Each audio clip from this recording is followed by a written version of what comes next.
अच्छा नईम भाई ये बताइएगा उस दिन जो है ना जो आपको डंडा लगा वो क्या कोई प्री प्लान में सोचा हुआ था क्योंकि आप मीडिया के ऊपर बहुत ज़्यादा आते हैं कोई आपको टारगेटेड था या बाय मिस्टेक लग गया क्या कहते हैं इस बारे में?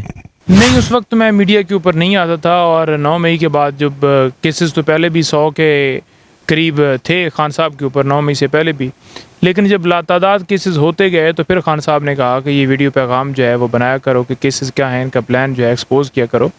9 मई को रेंजर ने जिस तरह से हमला किया वहाँ पर, वो आपने पूरी दुनिया ने देखा। वो तो मेरे मोबाइल से की तस्वीरें जो हैं वो बन गई, वीडियोज़ बन गई और फ़ौरन वो दी गई। उन्होंने आया और उन्होंने देखा नहीं कि सामने कौन है, वकील है या उसने काला कोट पहना हुआ है या वाइट कपड़ों में है, हाई कोर्ट का अमला है, नहीं है। उनकी आंखों में खून था।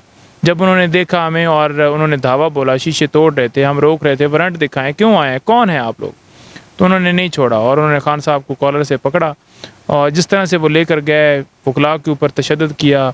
उनके हाथ में स्प्रे था जो जब वो फेंकते थे तो आंखें बंद हो जाती थीं। तो इस तरह का था कि लोग जो हैं वो बेहोश हो रहे थे और बेदर्दी से जिस तरह से वो लेकर गया, लोगों ने बाहर निकले, उन्होंने रिएक्शन दिया और पुरअमन एहतजाज किया। पुरअमन एहतजाज के ऊपर जनाब आपने देखा कि जो सारा फिर आगे 9 मई वाला सारा इंसिडेंट हुआ, तो इमरान खान साहब ने हमेशा इसके ऊपर इंडिपेंडेंट तहकीकात की बात की है, लेकिन आज तक तहकीकात हुई नहीं। क्योंकि आज भी खान साहब ने कहा कि देखें बात यह है कि पुलिस हमारे ऊपर केसेस बनाने वाली है, ये इन्होंने केसेस बनाए हैं, अब दूसरी तरफ हम विक्टिम हैं, तो हमें सुनने का तो कोई मौका नहीं दिया जा रहा। बात यह है कि कोई ऐसा इंडिपेंडेंट जो है वो जुडिशल कमीशन हो, इंडिपेंडेंट तहकीकात हों जिसमें डिसीजन हो जाए, हम भी अपने सबूत लाएं, ये भी लाएं, तो वो फैसला कर दे कि कौन कसूरवार है। तो ऐसा नहीं प्रोसेस किया गया। अच्छा नईम भाई ये बताइएगा अब जो है ना चूंकि पीटीआई के जो पाकिस्तान तहरीक इंसाफ के बहुत सारे लोग थे वो उनको छोड़ के जा रहे हैं, जो उनके अरकान असम्बली थे बहुत सारे छोड़ के जा रहे हैं, तहरीक इस्तेकाम न्यू पार्टी जो बनी है उसके में अंदर जा रहे हैं। तो अब पीटीआई के लिए एक बहरान पैदा हुआ कैंडिडेट लाने का, तो उसमें खबरें ये गर्दिश कर रही हैं कि जो वकला हैं पीटीआई के उनको मैदान में उतारने का फैसला कर लिया है।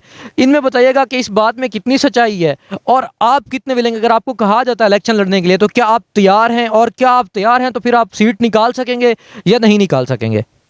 देखें, देखते हैं इंशाल्लाह। अगर इमरान खान साहब ने समझा कि आप इलेक्शन लड़ो तो ज़रूर लड़ेंगे और वकला भी लड़ेंगे, बाकी भी जो पॉलिटिकल लीडर्स हमारे साबका एमपी एमएनए और पीटीआई के वर्कर्स जहाँ जहाँ पर अवेलेबल हुए, 2-2 3-3 नाम दिए जाएंगे और भरपूर तरीके से तैयारी होगी। भरपूर तरीके से खान साहब ने कहा है कि बिल्कुल मेरा वाज़ेह मैसेज दें कौम को कि आप तैयार हों। आज भी ये पैगाम है और बिल्कुल इंशाल्लाह डट के अवाम कप्तान के साथ खड़ी है और डट के इलेक्शन लड़ेगी।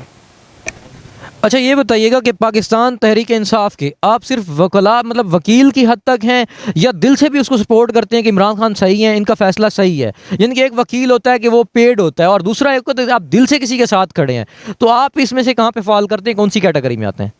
देखें, हम उस कैटेगरी में फॉल करते हैं ना, वो जैसे मरवत ने कहा था ना कि मुर्शद हैं हमारे, तो बात यह है कि हमारा उनके साथ वो वाला ताल्लुक़ नहीं है जो कि एक क्लाइंट और वकील वाला, जो फ़ीस वाला या वो मामला। ज़रूर उनके केसेस करते हैं, लेकिन पहले उनको जो है वो फॉलो किया, पहले उनको लाइक किया, फिर उनके जो है वो लीगल टीम के अंदर आईएलएफ में शामिल हुए, फिर उनकी जो लीगल उनके केसेस मिले और फिर ऐसे उस तरफ से नहीं है कि इमरान खान साहब से हम कोई फ़ीस लेते हैं। खान साहब से तो कभी भी ये पैसों का या कोई उस तरह का लालच नहीं है, उनके ऊपर तो अपनी जान भी कुर्बान है। चलें, बहुत बहुत शुक्रिया नईम भाई, आपने हमें टाइम दिया। अल्लाह निगहबान।